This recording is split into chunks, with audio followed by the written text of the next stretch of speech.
யோவான் 15ஆம் அதிகாரம் 10ஆம் வசனம்.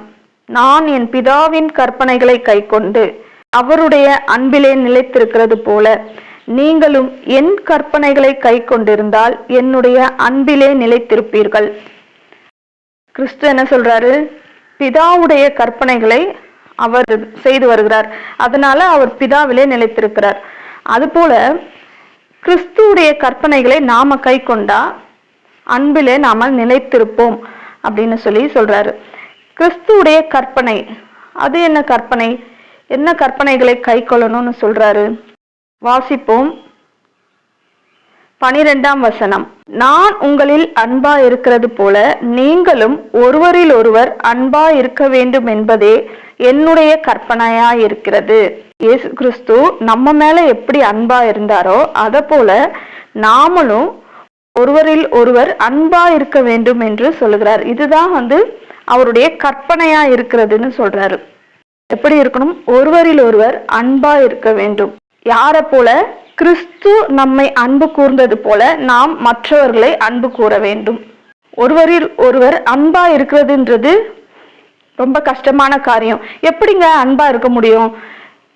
நம்மை நாமே கொஞ்சம் சோதி தெரிய வேண்டும். சிலர் சொல்லுவாங்க, ஆமா நான் எல்லார்கிட்டயும் அன்பா தானே இருக்கிறேன், கரெக்டா தான் இருக்கிறேன் நானு, அப்போ நான் கிறிஸ்துவோடைய இதுவை ஃபாலோ பண்றேன், கிறிஸ்துவோடைய கற்பனைகளை நான் கை கொண்டுதான் நடக்கிறேன் அப்படின்னு நினைச்சிட்டு இருப்பாங்க. ஆனா நல்லா நம்மளை சோதி தெரியணும்னு பாத்தீங்கன்னா, நீங்க யார் மேலேயாவது அன்பா இருக்கிறீங்களான்னு யோசிச்சு பாருங்க. உங்களில் அன்பா இருக்கிறீர்களா? ஃபர்ஸ்ட் உங்களை நீங்களே நேசிக்கிறீங்களா? ரெண்டாவது, உங்க குடும்பத்துல உள்ளவங்களை நீங்க நேசிக்கிறீங்களா? உங்க குடும்பத்துல உள்ளவங்களை எந்த அளவுக்கு நேசிக்கிறீங்க? அடுத்த கட்டம், உங்கள் உறவினர்களை நீங்கள் நேசிக்கிறீர்களா? எவ்வளவு பேரை உங்களால நேசிக்க முடியுது சொல்லுங்க பாப்போம். உங்கள் உறவினர்களை நீங்கள் நேசிக்கிறீர்களா? நான்காவதாக, உங்கள் அக்கம் பக்கத்து வீட்டுல இருக்கிற மனுஷர்களை நீங்கள் நேசிக்கிறீர்களா? ஐந்தாவதாக, உங்க வேலை செய்யற இடத்துல இருக்கிற உங்க ஃப்ரெண்ட்ஸ், உங்க கொலீக்ஸ் நீங்க நேசிக்கிறீங்களா? அவங்க மேல நீங்க அன்பா இருக்கிறீங்களா? ஆறாவது, நீங்க போற சபையில இருக்கிற சபை மக்களோடு கூட அன்பா இருக்கிறீங்களா? இந்த 6 காரியங்களை நம்ம நிதானித்து யோசித்து பார்த்தோம் என்று சொன்னால், ஒவ்வொன்னா யோசித்து பார்க்கும்போது நிச்சயமா நம்ம இதுல தோற்றுதான் போவோம். எல்லாரையும் நம்மளால அன்பு கூறவே முடியாது இல்லையா? ஏன்னா ஏதோ ஒரு வகையில அவங்க நமக்கு துரோகம் செய்திருக்கலாம். ஏன்னா இன்னொன்னு, ஏதோ ஒரு வகையில நமக்கு அவங்கள பிடிக்காம கூட போயிருக்கலாம். இந்த சமயத்துல நம்ம எப்படி ஒருவரில் ஒருவர் அன்பா இருப்பது? அவங்க கூட நம்மளால அன்பாவே இருக்க முடியாது இல்லையா? அவங்க நம்ம மேல அன்பா இருப்பாங்களான்னு சொல்ல முடியாது. நாம அவங்கள நேசித்தாலும் அவங்க நம்மள நேசிப்பாங்களான்னு சொல்ல முடியாது. யோவான் 15ஆம் அதிகாரம் 25ஆம் வசனத்துல கிறிஸ்து என்ன சொல்றாரு? முகாந்திரம் இல்லாமல் என்னை பகைத்தார்கள் என்று அவர்களுடைய வேதத்தில் எழுதியிருக்கிற வாக்கியம் நிறைவேறும்படிக்கு இப்படி ஆயிற்று. முகாந்திரம் இல்லாமல்னா ஒரு காரணமே இல்லாமல் கிறிஸ்துவை பகைத்தார்களாம்.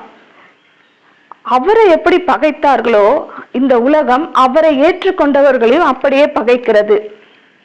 18, 19 ஆகிய வசனங்களை வாசிக்கிறேன். உலகம் உங்களை பகைத்தால் அது உங்களை பகைக்கிறதற்கு முன்னே என்னை பகைத்தது என்று அறியுங்கள். நீங்கள் உலகத்தாராய் இருந்தால் உலகம் தன்னுடையதை சிநேகித்திருக்கும். நீங்கள் உலகத்தாராய் இராதபடியினாலும் நான் உங்களை உலகத்திலிருந்து தெரிந்து கொண்டபடியினாலும் உலகம் உங்களை பகைக்கிறது.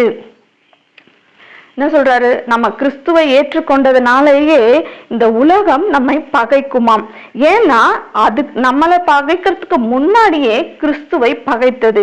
முகாந்திரம் இல்லாமல் அவரை பகைத்தார்கள். காரணமே இல்லை, அவரை பகைப்பதற்கு காரணமே இல்லாமல் அவரை பகைத்தார்கள். அவரை பகைத்த இந்த உலகம் நம்மையும் பகைக்கும், காரணமின்றி பகைக்கும். அப்ப நம்ம எப்படி மற்றவங்களை நேசிக்க முடியும்? மற்றவங்க நம்ம அவமானப்படுத்தும் போது, மற்றவங்க நம்மளை அசட்டை பண்ணும்போது, மற்றவங்க நம்மளை கேவலமா பேசும்போது, அடுத்தவங்க முன்னாடி நம்மளை வெட்கப்படுத்தும் போது நாம எப்படி அவங்க மேல அன்பா இருக்க முடியும்? அவங்கள பார்க்கும் போதெல்லாம் அவங்கள நம்மளை எந்த அளவுக்கு வேதனைப்படுத்தி இருக்கிறாங்க அப்படின்ற காரியங்கள் தான் நம்ம நினைவுக்கு வரோம் இல்லையா? அப்படி இருக்கும்போது நம்மளால எப்படி ஒருத்தவங்களை, நம்மளை விரும்பாதவங்களை, நம்மளை நேசிக்காதவங்களை, நம்மளை அவமானப்படுத்துகிறவர்களை, நேசிக்காதவங்க கூட இல்ல, நம்மள ரொம்ப கேவலப்படுத்தி அவமானப்படுத்தி வெட்கப்படுத்துபவர்களை நம்ம எப்படி நேசிக்க முடியும்? அவர் நமக்கு என்ன கற்பனை கொடுத்திருக்கிறாரு? புதிதான கற்பனைகள் என்ன? ஒருவரில் ஒருவர் அன்பா இருங்கள். இது இங்க ஷார்ட்டா சொல்லியிருக்கிறாரு, ஒருவரில் ஒருவர் அன்பா இருங்கள்ட்டு. இதே கொஞ்சம் டீட்டெயிலா மத்தேயுல சொல்லியிருக்கிறாரு, என்னென்ன செய்யணும் என்னென்ன செய்யக்கூடாதுன்ட்டு. அந்த கற்பனைகளை கொஞ்சம் பார்ப்போமா? கிறிஸ்து நமக்கு கொடுத்த கற்பனைகள் என்ன, அதை நாம எப்படி கை கொள்ளணும், அத அவர் எப்படி கை கொண்டார், அவரு நமக்கு போதித்தது மட்டும் இல்ல, கற்பனைகளை என்னென்ன செய்யணும்னு போதித்தது மட்டும் இல்ல, அவர் அதெல்லாம் எப்படி கை கொண்டு வாழ்ந்து காட்டினார் என்பதையும் நம்ம பார்க்கலாமா?